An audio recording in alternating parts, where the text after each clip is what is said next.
How are unions structured and how do they relate to their members? Well, it all depends on who you ask. Unions have and need to be transitioning to new ways of thinking and operating. The Canadian Union of Skilled Workers is a 21st century member-led union. To understand this model, we need to have a picture of what came before us. So let's look at what makes CUSW different from others. Hello, my name is Janet Stewart and I'm a proud member of the Canadian Union of Skilled Workers. Thanks for joining me for this 21st Century Insight. CUSW is a member-led union. It's different from the top-down style of most other unions. I'm sure you're wondering, why did we take this particular path? In 1999, we decided to build our union for the way people and companies work today and are likely to work in the future, not how they worked in the past. CUSW is a modern union, designed for modern times. And yet, one of the big influences of our development occurred in the 17th century. Now that's a long way back in time. The 17th century marked an exciting pivot point in history. Until then, people had few opportunities and little encouragement to exchange ideas. The beginning of the 20th century marked the beginning of the Enlightenment, an explosion of knowledge.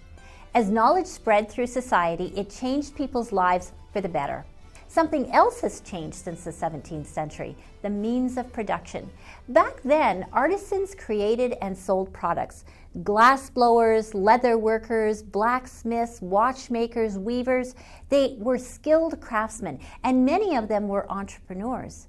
But as people harnessed water and then steam in the late 19th century, the Industrial Revolution got underway. Factories rose up, and as they did, artisans closed their workshops and their children went to work on the production lines instead. Unlike the artisans, factory workers developed a far more distant relationship with the goods that they produce. To employers, labor was one more element to price into the cost of production, the same as copper, iron ore, or cotton that was processed in factories. Workers became just another commodity. By the early 20th century, workers had banded together in unions. They did this to negotiate their market value and to protect themselves from the ills of the workplace.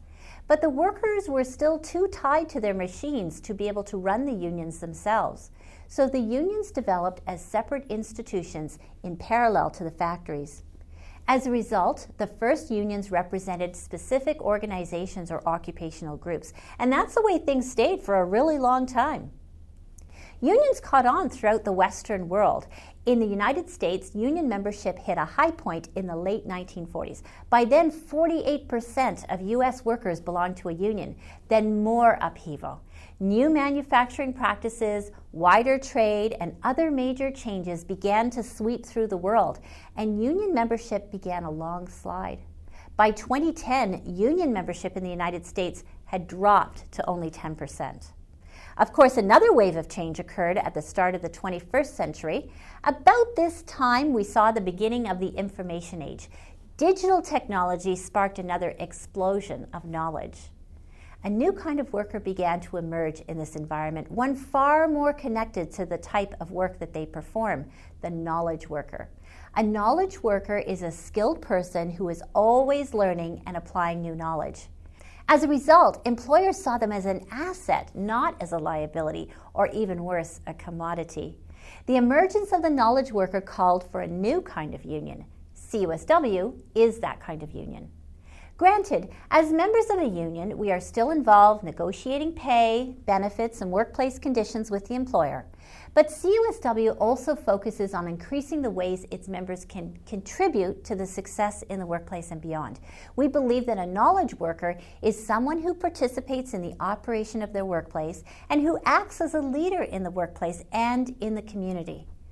In the 17th century, a great explosion of idea sharing sparked the Enlightenment. The people of the time acted on opportunities to change their world for the better.